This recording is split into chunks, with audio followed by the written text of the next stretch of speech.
Good afternoon. Smart investors స్వాగతం. Stock markets నష్టాలు కొనసాగుతున్నాయి. గత వారం సాధించిన నష్టాలను మరింత ఎక్కువ నష్టపోయేందుకు మార్కెట్ సిద్ధంగా ఉన్నట్లు కనిపిస్తుంది. ప్రస్తుతం మార్కెట్స్ ట్రెండ్ బట్టి చూస్తే కోల్ ఇండియా లాంటి 1-2 స్టాక్స్ మినహాయిస్తే మెజారిటీ ఆఫ్ ది ఇండెక్స్ స్టాక్స్లో మనం నష్టాలు చూస్తున్నాం. ఎన్ఎస్సి నిఫ్టీ ప్రస్తుతం సుమారుగా 66 పాయింట్లు నష్టపోయింది. 8048 దగ్గర ట్రేడ్ అవుతుంది ఎన్ఎస్సి నిఫ్టీ.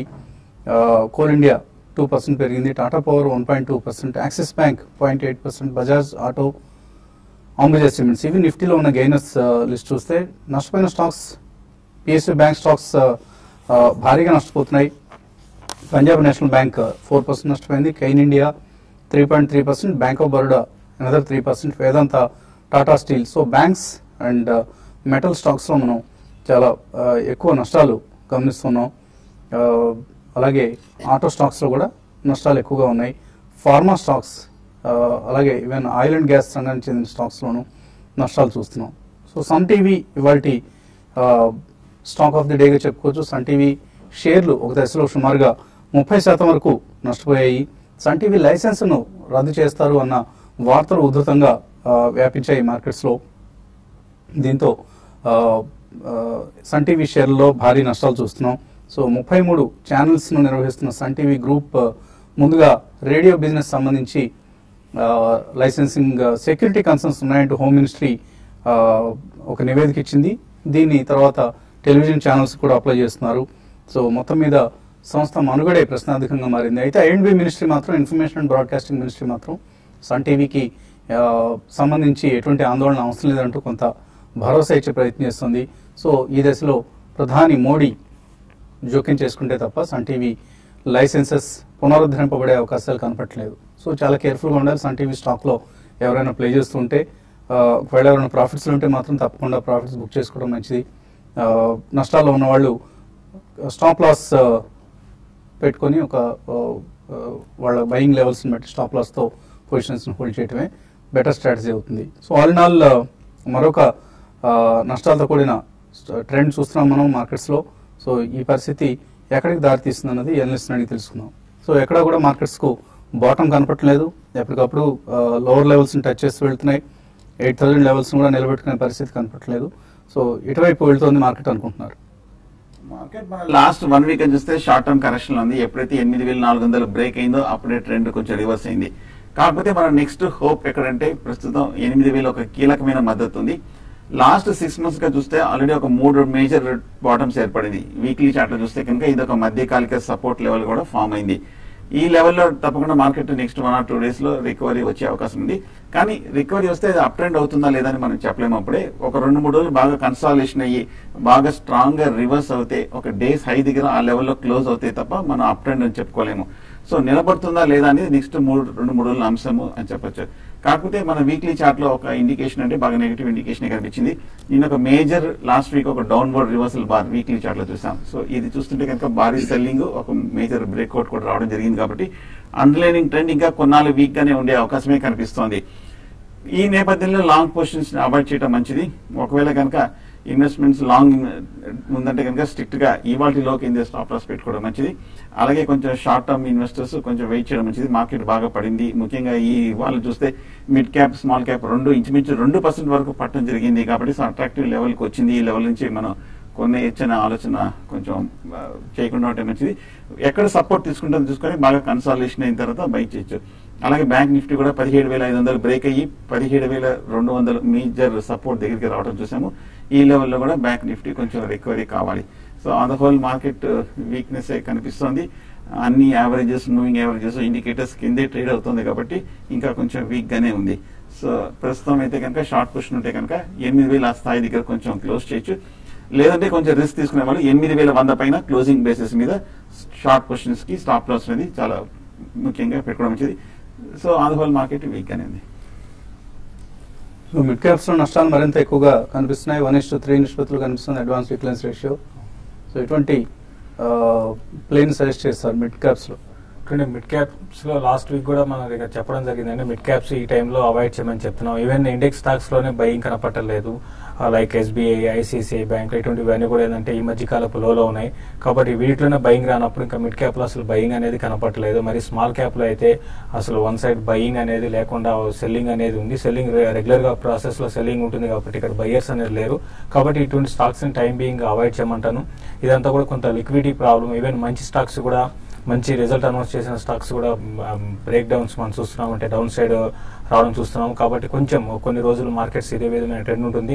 మేము లాస్ట్ ట్రేడింగ్ సెషన్ లోనే మాన్సూన్ మనకి ఇండియాలో మనకి కేరళ ఎంటర్ అయింది అనే పాజిటివ్ వార్త వచ్చినా కూడా ఈవెన్ మార్కెట్ లో దానికి ఏం పాజిటివ్ గా రియాక్ట్ కాలేదు. ఒక దశలో 50 పాయింట్ నుంచి మైనస్ కి రావడం చూసాము. అయితే ఇప్పుడున్న లెవెల్ ఏంటంటే లాస్ట్ 3 months లో ఉన్న లో లెవెల్స్ లో మనం ఉన్నాం. ఎగ్జాక్ట్ గా 8051 అనేది ఇంతకు ముందులో అనమాట లాస్ట్ 3 months లో. కాబట్టి ఈ లెవెల్ కానీ బ్రేక్ అయ్యి 8020 ఆ లెవెల్ కూడా బ్రేక్ అయిందంటే ఇప్పట్లో ఇంకా మార్కెట్స్ పెద్దగా పెరిగే అవకాశం లేదు. కాబట్టి దాని దృష్టిలో పెట్టుకుని ట్రేడర్స్ మరీ ముఖ్యంగా ర్యాలీస్ లో సెల్ చేయమని చెప్తాను. ఈవెన్ ర్యాలీస్ లో రాకపోయినా కూడా కొన్ని స్టాక్స్ అయితే ఫర్దర్ గా వీక్ అయ్యే ఛాన్సెస్ ఎక్కువ కనపడుతున్నాయి. అటువంటి వాటిలో షార్ట్ సెల్ చేయమంటాను. బట్ ఈ రోజు చూడండి, ఈ రోజు రేపు మాత్రం చాలా కీలకం అని చెప్తాను. ఈ రోజే కాకుండా 1 or 2 days మార్కెట్స్ ఈ లెవెల్ ఆగితే కొంచెం అప్ ట్రెండ్ ఉంటుంది. లేదంటే మాత్రం సెల్ అండ్ ర్యాలీస్ చెప్తాను. బ్యాంక్ నిఫ్టీ విషయానికి వస్తే ఈ రోజు డే అంతా కూడా వీక్ గానే ఉంది. బట్ 17,200 ఆ లెవెల్ బ్యాంక్ నిఫ్టీకి సపోర్ట్ ఉంటుంది. ఇప్పుడు ర్యాలీ వచ్చిందంటే వస్తే గానీ 17,600 దాకా బ్యాంక్ నిఫ్టీ రావచ్చు. అయితే కొన్ని పిఎస్యూ బ్యాంక్స్ లో నుంచి కొంత ఓవర్సోల్ నుంచి పెరగడానికి అవకాశం ఉంది. లైక్ ఎస్బీఐ ఒకటి, తర్వాత ప్రైవేట్ బ్యాంక్ ఐసిఐసిఐ బ్యాంక్ కూడా కంటిన్యూగా మనం చూస్తున్నాం 350 నుంచి 280 లెవెల్స్ వచ్చింది. కాబట్టి ఇది కూడా ఈ రోజు లో లెవెల్స్ లో కొంత షార్ట్ కవరింగ్ అనేది ఈ కౌంటర్ లో కనపడుతుంది. కాబట్టి స్మాల్ క్వాంటిటీ ఏమైనా తీసుకోవాలనుకుంటే మాత్రం ఐసిఐసిఐ బ్యాంక్ ని 280 దగ్గర స్టాప్ లాస్ పెట్టుకొని 292 దాకా రావడానికి అవకాశం ఉంది. వీక్ కౌంటర్స్ గా మనం అనుకుంటున్న నెస్లే కావచ్చు, వోకాట్, సన్ టీవీ ఇటువంటి కౌంటర్స్ లో సెల్లింగ్ మరింతగా ఉధృతం అవుతోంది. అలాగే మార్కెట్ నష్టాలు కూడా మరింతగా పెరుగుతూ ఉన్నాయి. అండ్ మీడియా గ్రూప్స్ లో ఒకప్పుడు జైంట్స్ అనుకున్న డెక్కన్ క్రానికల్ గ్రూప్, అలాగే ఇప్పుడు సన్ టీవీ, వీటి ఉనికి మనుగడే ప్రశ్నార్థకంగా మారిన పరిస్థితి. సో ప్రమోటర్స్ చేస్తున్న షేడీ డీల్స్ కంపెనీలను ఏ స్థాయికి దిగజారుస్తాయన్నది. సో సన్ టీవీలో ప్రధానంగా కళానిధి మారన్ ప్రమోట్ చేసిన కంపెనీ ఇది. సో ఇందులో ఆయన బ్రదర్ దయానిధి మారన్ మినిస్టర్గా, యూనియన్ మినిస్టర్గా, కమ్యూనికేషన్స్ మినిస్టర్గా ఉన్న సమయంలో కక్కుర్తి పడ్డారు. 300 టెలిఫోన్ కనెక్షన్స్ ను, బిఎస్ఎన్ఎల్కి సంబంధించిన టెలిఫోన్ కనెక్షన్స్ ను దయానిధి మారన్ ఇంట్లో కనెక్షన్స్ ఇచ్చి వాటిని సన్ టీవీ వాడుకుంటూ ఉండేది. సో ఎటువంటి కక్కుర్తి ఏ పతనానికి దారితీస్తుంది అన్నది సన్ టీవీ ఉదంతంలో అర్థమవుతోంది. సో ప్రస్తుతం సన్ టీవీ గ్రూప్ షేర్లు 20% పైగా నష్టంతో ట్రేడ్ అవుతున్నాయి. ఒకవేళ రేపు లైసెన్సెస్ పునరుద్ధరణ, హోమ్ మినిస్ట్రీ ఇప్పటికే చెప్పేసింది లైసెన్సెస్ ను పునరుద్ధరించవద్దు, ఇటు రేడియో లైసెన్స్లు అలాగే టీవీ లైసెన్స్ కూడా. మేబీ ఒకవేళ అదే కనుక జరిగితే సన్ టీవీ మనుగడే ప్రశ్నార్థకంగా మారుతుంది. కాలర్స్ లైన్ ఉన్నారు. విశాఖపట్నం నుంచి Mahesh first caller. Hello Mahesh. Hello sir. అడగండి ప్రశ్న వినిపిస్తుంది సార్. ఇప్పుడు గోల్డ్ ఇంకా పెరుగుతున్నా సార్? హలో, గోల్డ్ ఏంటి కొనుక్కోవాలనుకుంటున్నారా? అవును సార్. ఏంటి అవసరార్థమా లేకపోతే ఇన్వెస్ట్మెంట్ కోసం? సార్ మామూలుగా ఇన్వెస్ట్మెంట్ చేస్తే బాగుంటుందా? ఇన్వెస్ట్మెంట్ గా అయితే గోల్డ్ ఎట్టి పరిస్థితిలో అట్రాక్టివ్ గా లేదండి. ఈ టైంలో అవాయిడ్ చేయండి. $1,100 వచ్చే ఛాన్స్ ఉందంటున్నారు ఇంటర్నేషనల్ మార్కెట్స్ లో ఔన్స్ బంగారం ధర. సో అదే కనుక జరిగితే మన మార్కెట్స్ లో కూడా ఆ మేరకు ఇంకా కరెక్షన్ వచ్చే ఛాన్స్ ఎక్కువ కనిపిస్తుంది. ఓన్లీ గోల్డ్, రూపీ డిప్రిషియేట్ అవుతుంది కాబట్టి గోల్డ్ ప్రైస్ నిలబడుతుందండి. లేకపోతే గోల్డ్ ప్రైస్ ఈ పాటికే మన దగ్గర 24 క్యారెట్ గోల్డ్ 24,000కి వచ్చేయాల్సిన పరిస్థితి. తర్వాత కాలర్ మల్లేశ్వరరావు లైన్ ఉన్నారు. హలో హలో, అడగండి Malleswara Rao. Sir sir good afternoon sir. Good afternoon అండి, అడగండి సార్. ఇప్పుడు నేను యూనిటెక్ కొన్నాను. యూనిటెక్ 30లో ఉన్నప్పుడు తీసుకున్నాను ఒక 2,500. అది వచ్చేసి ఇప్పుడు ప్రెసెంట్ నిన్న 8 రూపీస్కి వెళ్ళిపోయింది సార్. 8.95 అలా వెళ్ళిపోయింది. అవునండి. ఇప్పుడు నేను యావరేజ్ చేసుకోవచ్చా ఏమైనా తీసుకొని? ఇన్కేస్ ఇదేమైనా ఫ్యూచర్ లో పెరిగే ఛాన్స్ ఉందా? ఒక 50,000 రూపీస్ అలా ఇంకా ఇన్వెస్ట్ చేస్తే దీని మీద ఫ్యూచర్ లో పెరిగే ఛాన్స్ ఉంటుందా? ఎందుకని అలాగా అంత ఇలా పడిపోయింది సార్? యూనిటెక్ తీసుకోవచ్చా, ఇక్కడ యావరేజ్ చేసుకోవచ్చా? యూనిటెక్ ఇంతలా పడిపోయింది అంటే కారణం ఏంటంటే లాస్ట్ వీక్ లో దీనికి కొంచెం డిఫాల్ట్ అయ్యే అవకాశం ఉంది అనే రూమర్స్ రావడం జరిగిందని. దగ్గరగా 90% ప్రెడ్జ్ లో ఉన్నాయి మేనేజ్మెంట్ కోటాలో ఉన్న స్టాక్స్. షేర్స్. కాబట్టి దానివల్ల ఏంటంటే ఒకసారి ప్యానిక్ సెల్లింగ్ వచ్చిన తర్వాత లాస్ట్ మనకి 1 వీక్ గా చూస్తుంటే హ్యూజ్ బ్లాక్ డీల్స్ జరుగుతున్నాయి. ఈ రోజు కూడా చూసాం ₹8.50 ఒక బ్లాక్ డీల్ జరిగింది. కాబట్టి ఇటువంటి బ్యాడ్ న్యూస్ లో ఉన్నప్పుడు డెఫినెట్ గా స్టాక్ రియాక్షన్ అవుతుంది. ప్లస్ దీనికి డెట్ గా చూస్తే దగ్గర 6,000 crores డెట్ ఉందండి. మన రిజల్ట్ కూడా బాగాలేదు. ఇవన్నీ కారణాలుగా చెప్పొచ్చు. బట్ ఇప్పట్లో పెద్దగా స్టాక్ పెరుగుతున్నా లేదండి, మా అయితే ₹12 దాకా రావచ్చు. ఓవర్సోల్ లో ఉంది కాబట్టి ఒక పుల్ బ్యాక్ ర్యాలీస్ వచ్చినప్పుడు ₹12 దాకా రావచ్చు, అంతకుమించి పెరగదు. మీరు యావరేజ్ చేసుకుని ట్రేడింగ్ పరంగా మీరు బై చేయాలనుకుంటే బై చేసుకొని మళ్ళీ అరౌండ్ ₹12 వచ్చినప్పుడు అమ్మే పెద్ద బై చేయమంటాను. లేదంటే మాత్రం ఇన్వెస్ట్మెంట్ కంప్లీట్ గా ఈ స్టాక్ ని అవాయిడ్ చేయొచ్చండి. సో స్టేట్ ట్రేడింగ్ కార్పొరేషన్ ఈ కంపెనీ అమ్మేస్తుందండి. ప్రమోటర్లు ప్లెడ్ చేసిన షేర్లను స్టేట్ ట్రేడింగ్ కార్పొరేషన్ ₹8.50 దగ్గర అమ్మింది. అంటే ఇంకా ఈ కంపెనీ పరిస్థితి ఇంతే అన్న ఒక మీనింగ్ ను ఎస్టీసీ తీసుకున్న చర్య స్పష్టం చేసింది. సో ఈ నేపథ్యంలోనే యూనిటెక్ షేర్లు చాలా వీక్ గా ఉన్నాయి. 80% యావరేజ్ చేయదండి మీరు. సతీష్ లైన్ లో ఉన్నారు. హలో. సంఘీ ఫోర్జింగ్ ఫండమెంటల్స్ తీసుకోవచ్చండి రేట్లో. ఫండమెంటల్స్ కావాలి. ఏ కంపెనీ అన్నారు? Sanghi forging and engineering. Sanghvi engineering and forgings తీసుకోవచ్చు ఇక్కడ. చూడండి, Sanghi forging and engineering fundamentals గురించి అడిగారండి. ఇది పెద్దగా అంటే గొప్ప ఫండమెంటల్స్ ఉన్న కంపెనీ అయితే కాదండి. ప్లస్ మనం చూస్తున్నాం ఇప్పుడున్న పరిస్థితిలో ఇటువంటి స్టాక్ కి బయింగ్ ఇంట్రెస్ట్ అనేది కనపట్టలేదు. కాబట్టి మీరు ప్యూర్ ఫండమెంటల్ బేసిస్ లో దీనికన్నా మంచి స్టాక్స్ చాలా అందుబాటులో ఉన్నాయి కాబట్టి అటువంటి స్టాక్స్ ని మీరు బై చేసుకోమంటాను.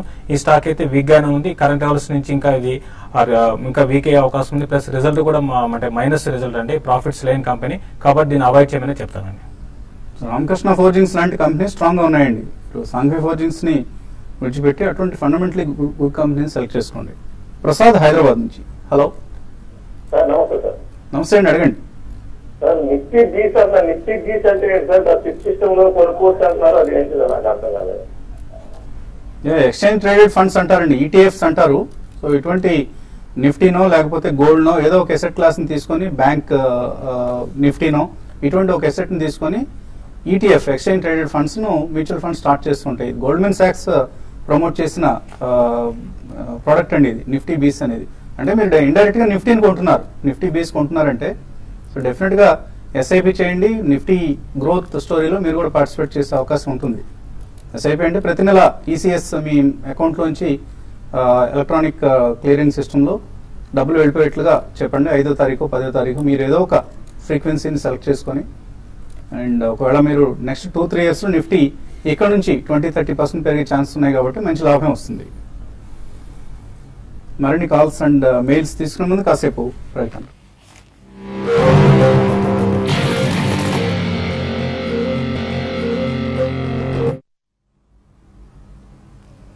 స్మార్ట్ న్యూస్ తిరిగి స్వాగతం. నిఫ్టీ 8042 70 పాయింట్లకు పైగా నష్టంతో ట్రేడ్ అవుతుంది. అలాగే సెన్సెక్స్ కూడా 250 పాయింట్ల నష్టంతో ట్రేడ్ అవుతున్న సమయం ఇది. మిడ్ క్యాప్స్ నష్టాలు మరింత ఉధృతంగా ఉన్నాయి. So most of the stocks నష్టాలను కనిపిస్తున్నాయి. గ్రీన్ లో అంటే లాభాల్లో ఉన్న స్టాక్స్ 1-6 మాత్రమే కనిపిస్తున్నాయి. Most of the screen red గా నష్టాలమయంగా కనిపిస్తున్న సమయం ఇది. తర్వాత కాలర్ లైన్ ఉన్నారు. మంగళగిరి నుంచి హర్షవర్ధన్. హలో. నమస్తే అండి, అడగండి. Sir Adani enterprises one time లో తీసుకున్నా సార్. అలా ఆంధ్ర బ్యాంకు బిఓబి తీసుకున్నా సార్. కొద్దిగా మీ ఊర్లో ఏదో సభ జరుగుతుంది, సభకు వెళ్ళలేదా? సభకి సాయంత్రం కదా సార్ వెళ్ళాలి. సాయంత్రం వెళ్తున్నారు. ఆల్ ది బెస్ట్, జాగ్రత్తగా వెళ్ళండి. ఎక్కడ తొక్కిసలాట్లో చిక్కోకుండా సురక్షితంగా వెళ్ళండి. ఆయన అడిగిన స్టాక్స్ పరిస్థితి. అదాని ఎంటర్ప్రైజెస్ ఈ మధ్య నిన్న మొన్న తీసుకున్నట్టు కనిపిస్తుంది. బట్ బాగా క్రాష్ అయిన తర్వాత చూస్తే కరెంట్ లెవెల్ అట్రాక్టివ్ గా కనిపిస్తుంది. కాకపోతే ఇంకా కొంచెం సపోర్ట్ తీసుకోలేదు. ఇవాళ కూడా మనం బాగా తగ్గడం చూసాము. ఇంకా కొంచెం వీక్నెస్ కొనసాగే కనిపిస్తుంది. అలాగే పిఎస్సి బ్యాంక్, ఆంధ్ర బ్యాంక్ కూడా బాగా వీక్నెస్ కనిపిస్తుంది. ఓవరాల్ గా మార్కెట్ అన్ని సెక్టర్స్ లోనూ, ముఖ్యంగా బ్యాంక్స్ లో కానీ కూడా బాగా స్ట్రాంగ్ డౌన్ ట్రెండ్ మనం చూస్తున్నాము. సో ఇమ్మీడియట్ రికవరీ అయితే కనిపించట్లేదు. మరి కొంతకాలం ఈ షార్ట్ టర్మ్ కరెక్షన్ వచ్చే అవకాశం ఉంది. 8,000 దగ్గర మార్కెట్ నిలబడితే అప్పుడు వీటిలో కొంచెం ఒక బౌన్స్ బ్యాక్, ఒక రిలీఫ్ ర్యాలీ వచ్చే అవకాశం ఉంది. వెయిట్ చేయండి. ప్రస్తుతం కొంచెం లో లెవెల్ తీసుకున్నారు కాబట్టి. తర్వాత కాలం రంగారెడ్డి జిల్లా నుంచి రమేష్ లైన్ ఉన్నారు. హలో. అడగండి. నమస్తే అండి, అడగండి. సార్ నాది హెచ్సిసి 1500 షేర్లు 32లో ఉన్నాయి సార్. అది హోల్డ్ చేయమంటారంటే ఎగ్జిట్ అయ్యి లైకోస్ ఇంటర్నెట్ ఉంది కదా సార్, అది ఏమన్నా తీసుకోవచ్చు అంటారా? ఫండమెంటల్ గా జేకే టైర్స్ ఒకటి 124 లో ఉన్నాయి సార్ 500 షేర్స్. ఓకే అండి మీరు లైకోస్ లో ప్రమోటర్స్ సంబంధించి క్రెడిబిలిటీ ప్రశ్నార్థకం అండి. సో లైకోస్ నెంబర్స్ ఏవో కొద్దిగా అట్రాక్టివ్ కనిపిస్తున్నాయి కదా అని అందులో వెళ్లే ప్రయత్నం చేయొద్దు. దానికంటే మంచి కంపెనీలు చాలా ఉన్నాయి. ఒకవేళ మీరు హెచ్సిసి నుంచి ఎగ్జిట్ కావాలనుకుంటే ఎగ్జిట్ కావచ్చా, హెచ్సిసి నుంచి ఏదైనా వేరే కంపెనీ షిఫ్ట్ కావచ్చు. హెచ్సిసి రీసెంట్ డేస్ లో చాలా వీక్ గా ఉందండి. 32 లెవెల్స్ నుంచి ఆల్ ద వే మనకి 22-52 వీక్ లో ఉంది. కాబట్టి వీటికి సెంటిమెంట్ అనేది కొంచెం బాగా వీక్ ఉందండి. కన్స్ట్రక్షన్ కంపెనీస్ తర్వాత రియల్ ఎస్టేట్ అన్నిటి కూడా చాలా వీక్ గా ఉన్నాయి. కాబట్టి సెంటిమెంట్ ఇట్లా ఉన్న కొన్ని రోజులు కూడా ఇదే విధమైన ట్రెండ్ ఉంటుంది. ప్రస్తుతం అయితే మీరు హోల్డ్ చేసుకోండి. ఒక ర్యాలీస్ వచ్చినప్పుడు మీరు హెచ్సిసి నుంచి ఎగ్జిట్ కమ్మని చెప్తాను. రీసెంట్ గా బాగా రిజల్ట్ అనౌన్స్ చేసిన కంపెనీస్ లోనే మీరు ఇన్వెస్ట్ చేయమంటాను. జేకే టైర్స్ విషయానికి వస్తే రీసెంట్ గా చూస్తే టైర్ ఇంటర్నేషనల్ ప్రైస్ లో కొంచెం ఎక్కువ రబ్బర్ ప్రైస్ పెరగడం కొంచెం వీటికి అంతా నెగిటివ్ అవుతుంది. దానివల్ల ఈ స్టాక్స్ అన్ని కూడా వీక్ ఉన్నాయి. బట్ ఏదైనా కూడా జేకే టైర్స్ మంచి రిజల్ట్ అనౌన్స్ చేసిన కంపెనీ అండి. దాన్ని మీరు లాంగ్ టర్మ్ కోసం హోల్డ్ చేసుకోమని చెప్తానండి. హైదరాబాద్ నుంచి రాజశేఖర్. హలో సార్, నమస్తే అండి. నమస్తే అండి సార్, నేను గోల్డ్ లో అది ఎస్ఐపి చేశానండి. Every month 3000 rupees. దాదాపు 40 months అవుతుంది సార్. కానీ ఏం డెవలప్మెంట్ కనబడట్లేదు సార్. తీసేసి ఎన్నో పెట్టమంటారు సార్. గోల్డ్ బీస్ లో పెట్టారా? ఇది రెలిగర్ వాళ్ళది ఉంది కదా సార్. అందులో గోల్డ్ గ్రోత్ అని చెప్పేసి ఉంటుంది కదా, ఆ ప్లాన్ లో పెట్టాను. Gold ETF. ఓకే అండి. సో ఎందులో అయినా ఒకటే అండి, రెలిగర్ అయినా రిలయన్స్ అయినా లేదు గోల్డ్మెన్ సాక్స్ వాళ్ళు గోల్డ్ బీస్ అయినా ఎందులో అయినా ఒకటే రిటర్న్. ఎందుకంటే అండర్లయింగ్ ఎసెట్ ఏదైతే ఉందో గోల్డ్ ప్రైసెస్ ఏవైతే ఉన్నాయో వీక్ గా ఉన్నాయి. అందువల్ల మీకు గ్రోత్ కనపట్లేదు. సో గోల్డ్ నుంచి ఆయన నిఫ్టీకి కానీ బ్యాంక్ నిఫ్టీకి అటువంటి వాటికి షిఫ్ట్ కావడానికి మీరు సజెస్ట్ చేస్తారు? గోల్డ్ చూస్తే కనుక లాస్ట్ 1 year గా అంత క్రితం 30,000 స్థాయి దగ్గరికి వెళ్ళి మనం కంటిన్యూస్ గా ఒక సైడ్ వేస్ ట్రెండ్ కన్సాలిడేషన్ అనేది ట్రెండ్ అయితే ఇంకా కొంచెం వీక్ గానే కనిపిస్తుంది. ఈక్విటీ మార్కెట్స్ బాగా పడినప్పటికీ ఇది ఒక ఆల్టర్నేటివ్ ఇన్వెస్ట్మెంట్ అవన్నీ అయినప్పటికీ దీంట్లో ఒక స్ట్రాంగ్ బయింగ్ సపోర్ట్ అయితే కనిపించట్లేదు. దీని బదులు నా ఉద్దేశం వేరే మంచి సెక్టర్ స్టాక్స్ లో చూస్తే కనుక ఫార్మా లేదా ప్రైవేట్ బ్యాంక్స్ లో ఈ డిప్ లో కొంచెం అట్రాక్టివ్ కనిపిస్తుంది. కాబట్టి మార్కెట్ కొంచెం స్టెబిలైజ్ అయిన తర్వాత ఈ 2 సెక్టర్స్ లోనే ఫ్రంట్ లైన్ స్టాక్స్ లో తీసుకోవచ్చు. సో మీరు ఈక్విటీస్ పట్ల కొంత రిస్క్ తీసుకునే ఎబిలిటీ ఉంటే ఈక్విటీస్ కి వచ్చేయండి. ఎందుకంటే మంచి లెవెల్స్ దగ్గర చాలా అట్రాక్టివ్ వాల్యుయేషన్స్ దగ్గర ప్రస్తుతం స్టాక్స్, ఈక్విటీస్ అంటే స్టాక్స్ అండి, స్టాక్స్ ట్రేడ్ అవుతున్నాయి. సో బ్లూ చిప్ స్టాక్స్ లో ఇన్వెస్ట్ చేస్తే మీకు బెటర్ రిటర్న్స్ రావచ్చు కంపేర్ టు గోల్డ్. ఈ అంశాన్ని దృష్టిలో ఉంచుకోండి. బట్ కొంత పోర్ట్ఫోలియోని ఎప్పుడు కూడా మనం పోర్ట్ఫోలియో అలొకేషన్ అంటాం, రకరకాల అసెట్ క్లాసెస్ లో ఉంచాలి. కొంత ఈక్విటీస్ లో, కొంత ఫైనాన్షియల్ అసెట్స్, ఇతర financial assets like fixed deposits, bonds, mutual funds ఇవన్నీ అయిన తర్వాత కొంత part maybe 10% or so gold లో కూడా ఉంచాలండి. So it's a hedging asset gold అనేది. It is not for getting decent returns. ఇంతకుముందు 3-4 years బ్యాక్ రిటర్న్స్ వచ్చాయి, కానీ ఇప్పుడు అటువంటి పరిస్థితి కనపట్లేదు. సో గోల్డ్ నుంచి మీరు కొంత భాగాన్ని నిఫ్టీకో బ్యాంక్ నిఫ్టీకో షిఫ్ట్ చేసే ప్రయత్నం చేయండి. లాస్ట్ కాలర్ గుంటూరు నుంచి రాజశేఖర్. హలో అదేండి రాజశేఖర్. రామకృష్ణ గుంటూరు నుంచి హోల్డ్ చేయమంటారు, లేకపోతే దాన్ని పెరిగే ఛాన్స్ ఉందా? ఏదన్నారు? JSW energy. Okay. JSW energy చాలా వీక్ గా ట్రేడ్ అవుతుందండి. ఈ మధ్య కాలంలో ఈ స్టాక్ ఏమాత్రం కూడా హైయర్ లెవెల్స్ లో సస్టైన్ కాలేకపోతుంది. ప్లస్ జిందాల్ గ్రూప్ స్టాక్స్ అన్ని కూడా చూసుకుంటే 52 వీక్ లోకు తర్వాత 4-5 years లో కూడా టచ్ అవుతున్నాయి. కాబట్టి ఇప్పట్లో జేఎస్డబ్ల్యూ ఎనర్జీ పెరుగుతుందని అనుకోనండి. మార్కెట్ లో కొంచెం బుల్లిష్ ట్రెండ్ ఉన్నప్పుడు, కొంచెం ర్యాలీస్ వచ్చినప్పుడు బెటర్ ఏంటంటే మీరు ఈ గ్రూప్ నుంచి ఎగ్జిట్ కమ్మని చెప్తాను. వేరే అదర్ స్టాక్స్, అదర్ సెక్టర్ లో మీరు ఇన్వెస్ట్ చేసుకోమని చెప్తానండి. జాఫర్ బాషా మేలు పంపించారు. షార్ట్ పొజిషన్ ఉంది నిఫ్టీ 8200 కాల్ ఆప్షన్ లో. ఏం చేయాలి దీన్ని? కాల్ ఆప్షన్ ని ఆయన అమ్మారు.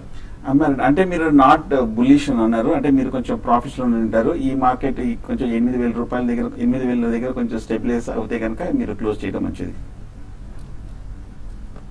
అలాగే శ్రీధర్ అడుగుతున్నారు, యుఎస్ మార్కెట్స్ తగ్గినప్పుడు మన మార్కెట్స్ కూడా తగ్గుతాయి, ఎందుకు తగ్గుతాయి అనేది. సరే, గ్లోబలైజేషన్ ఇంపాక్ట్ అండి. గ్లోబల్ మార్కెట్స్ వీక్ గా ఉన్నప్పుడు మన మార్కెట్స్ కూడా తగ్గుతూ ఉంటాయి. అదాని ఎంటర్ప్రైజెస్ ఫ్యూచర్స్ తీసుకోవచ్చు ఇక్కడ ఈ రేట్ లో. అదాని కొంచెం హై రిస్క్ అవుతుందండి. మనం చూస్తున్నాం ఈ రోజు కూడా ఒక 10-15% దాకా ఈ స్టాక్ లో కరెక్షన్ చూసాము. బిలో 100 ట్రేడ్ కావడానికి ఎక్కువ అవకాశం కనపడుతుంది. కాబట్టి మీరు రిస్క్ చేయగలిగితే తీసుకోమని చెప్తాను, బట్ పర్సనల్ గా అయితే వద్దనే చెప్తానండి. లక్ష్మి అడుగుతున్నారు, కోటక్ బ్యాంక్ షేర్లు 2 నెలల క్రితం కొన్నారట.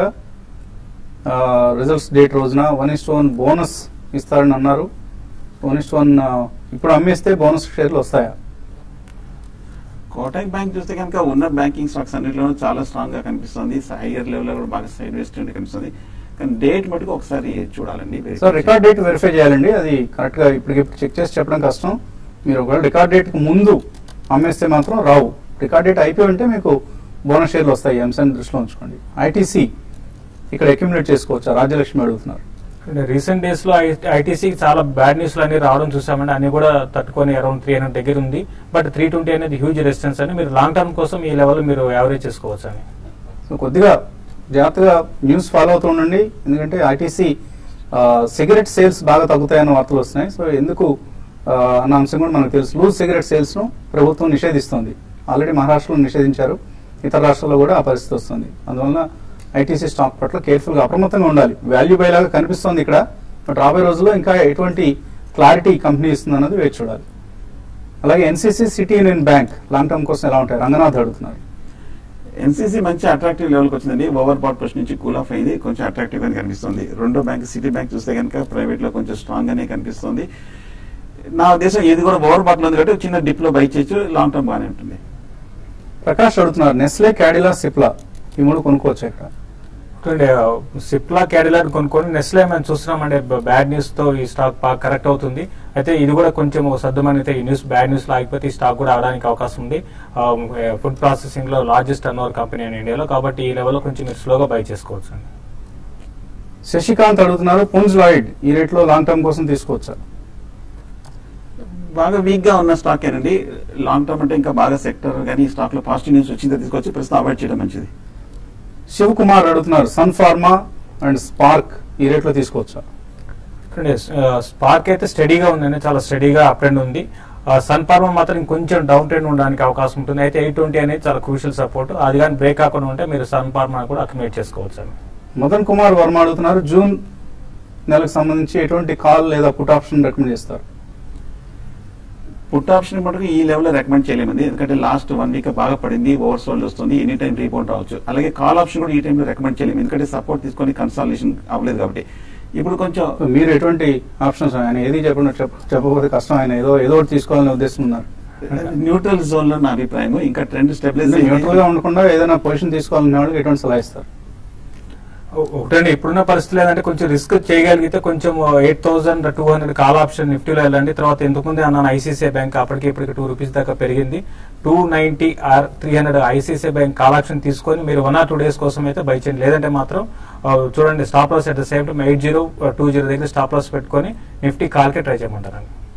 కిరణ్ కుమార్ నేరెళ్ళి అడుగుతున్నారు అదాని ఎంటర్ప్రైజెస్ ₹680 లో కొన్నారు.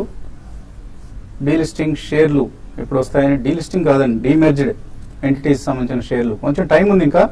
కంపెనీ మేబీ ఎక్స్ డీమెర్జర్ అయిపోయింది ఆల్రెడీ 4th తో. సో మీకు త్వరలోనే మీ అకౌంట్స్ కి షేర్లు క్రెడిట్ అయ్యే అవకాశం కనిపిస్తుంది. మదన్ కోర్స్ ఇది మనం చదవడం జరిగింది. అండ్ ప్రవీణ్ అడుగుతున్నారు హెచ్డిఐఎల్ అయి ఉండొచ్చు, ఎవరెస్ట్ ఇండస్ట్రీస్ ఈ రెండింటి పరిస్థితి ఏంటి? 150 షేర్స్ 276 లో కొన్నారు ఎవరెస్ట్ ఆయన. హెచ్డిఎల్ మటుకు ప్రస్తుతం అవాయిడ్ చేయండి. కొంచెం 90-85 రూపీస్ మధ్యలో కొంచెం స్ట్రాంగ్ సపోర్ట్ కనిపిస్తుంది. అలాగే ఎవరెస్ట్ ఇండస్ట్రీస్ లాస్ట్ 3 months గా చూస్తే కనుక బాగా కన్సాలేషన్ అవుతుంది. 300 రూపీస్ దగ్గర లాంగ్ టర్మ్ సపోర్ట్ ఉంది. అక్కడ బై చేయొచ్చు. హెచ్ఎల్ఎల్ అయి ఉండొచ్చు ఆయన 586 లో కొన్నాను అంటున్నారు కాబట్టి హెచ్ఐఎల్ అని రాస్తున్నారు. సో ఒకవేళ హిందుస్థాన్ లీవర్ అయితే ఎటువంటి సలహా ఇస్తారు? హిందుస్థాన్ యూనిలీవర్ అయితే మీరు ఇది కూడా రీసెంట్ గా బాగా కరెక్ట్ అయిందంటే మరీ ముఖ్యంగా మాన్సూన్ బాగాలేదని అన్న న్యూస్ నుంచి బాగా కరెక్ట్ అయింది. బట్ ఈ లెవెల్ లో మీరు హెచ్ఎల్ మీరు హోల్డ్ చేసుకోమని చెప్తానండి. లాస్ట్ మెయిల్ చంద్రు అడుగుతున్నారు కెనరా బ్యాంక్ కొన్నారు ₹380, బ్యాంక్ ఆఫ్ బరోడా 195 కొన్నారు, అలాగే బ్యాంక్ ఆఫ్ ఇండియా కూడా కొన్నారు. ఏం చేయాలి? కొంచెం ఈ మధ్య లో రేట్ లోనే తీసుకున్నారండి. టెక్నికల్ గా బాగా ఓవర్ సోల్డ్ పొజిషన్కి వస్తుంది. కొంచెం వెయిట్ చేయండి. ఈ లెవెల్ లో మనం ఎగ్జిట్ అవ్వమని కూడా చెప్పలేము. మార్కెట్ రీబౌండ్ అవుతాయి, తప్పకుండా రీబౌండ్ అవుతాయి. ఇవి కూడా ఏసీ బ్యాంక్ స్టాక్స్ మరికొంతకాలం ఈ వీక్ ట్రెండ్ కొనసాగే అవకాశం కనిపిస్తుందండి. హోల్డ్ చేయండి, పేషెన్స్ కావాలి అంతే. అండ్ మార్కెట్ నష్టాలు కొనసాగుతున్నాయి. 223 పాయింట్ల నష్టంతో ట్రేడ్ అవుతుంది సెన్సెక్స్. ఇది ఇవాల్టి స్మార్ట్ ఇన్వెస్టర్. రేపు పొద్దున బిజినెస్ బ్రేక్ఫాస్ట్ లో మళ్ళీ కలుద్దాం.